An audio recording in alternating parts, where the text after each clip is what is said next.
tous, bienvenue dans cette nouvelle vidéo proposée par le musée de l'Aurignacien. Aujourd'hui, je serai accompagnée du directeur de l'établissement, Sébastien Marzin. Et nous allons nous intéresser à un type de vestige très présent dans les musées de préhistoire. Il s'agit des outils en pierre, et plus particulièrement ceux en silex. Si le silex est autant présent dans les collections archéologiques, c'est que ce minéral a été très utilisé par les populations préhistoriques. Par chance, ce matériau est non périssable. Une fois abandonné et enfoui dans le sol, il ne se dégrade pas au point de disparaître.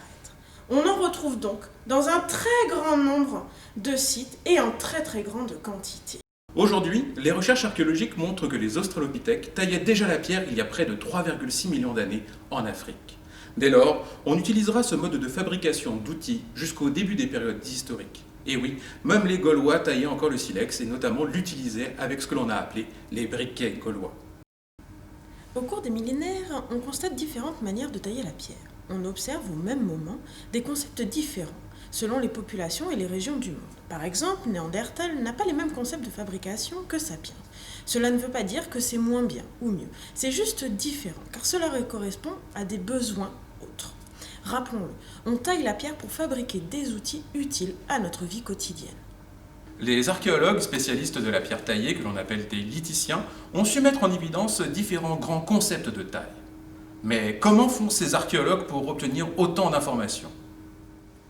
La pierre est donc un formidable support qui, lorsqu'on l'étudie, nous transmet de nombreuses informations sur sa manière dont il a été fabriqué, sur la façon dont il a été utilisé, quels matériaux il a coupé, tranché, raclé, gratté, percé.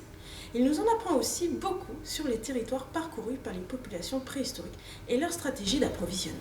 La roche, quelle qu'elle soit, porte les stigmates des chocs qu'elle a subis. Et aujourd'hui, les lithiciens arrivent à reconstituer les gestes et les schémas de taille employés il y a plusieurs milliers d'années. Ainsi, on comprend que les populations préhistoriques mettaient en place de véritables schémas opératoires pour arriver à leurs objectifs de taille. Pour dégager une lame, les Aurignacien préparaient d'abord le bloc en enlevant le cortex, puis mettaient en forme le bloc en créant un plan de frappe, ici, et ensuite une table de débitage répondant à leurs besoins. Une fois la table de débitage créée, on peut quasiment produire à la chaîne des lames. Une fois ces lames obtenues, on peut les retoucher pour façonner divers outils, comme des grattoirs ou des perçoirs. Ces gestes sont aujourd'hui connus grâce à l'étude des collections lithiques, mais aussi grâce à l'archéologie expérimentale. Ces expérimentations nous permettent de corroborer les études et d'aller plus loin dans la compréhension des choix de matériaux et des stratégies de taille. Cela nous permet aussi de soulever la question de la transmission des savoir-faire. L'observation et l'entraînement étaient au cœur de ces apprentissages, mais se pose aussi la question du langage et de l'utilisation d'un vocabulaire adapté et spécifique répondant aux besoins de transmission des connaissances. D'ailleurs, ce n'est pas seulement les techniques de taille qu'il faut transmettre et apprendre, mais aussi la localisation des sites d'approvisionnement. En effet, le silex est une roche silicieuse, formée il y a des millions d'années, lorsque les océans recouvraient le territoire. Selon les conditions de formation, il n'est pas partout de la même qualité.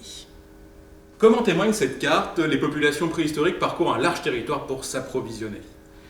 S'il s'agit d'une exploitation raisonnée du territoire et d'une connaissance parfaite de celui-ci, c'est ce que l'on peut observer sur le site de la Tuto des Camaillots, situé en Ariège. Certains silex proviennent d'autres régions à plusieurs jours de marche, comme le silex du Périgord, réputé pour sa grande qualité.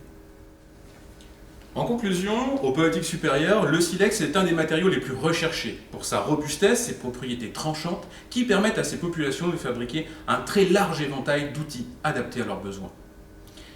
Eh bien, c'est ainsi que se termine cette vidéo et nous espérons pouvoir vous revoir très prochainement au musée pour en apprendre davantage sur la taille du silex et la fabrication des outils.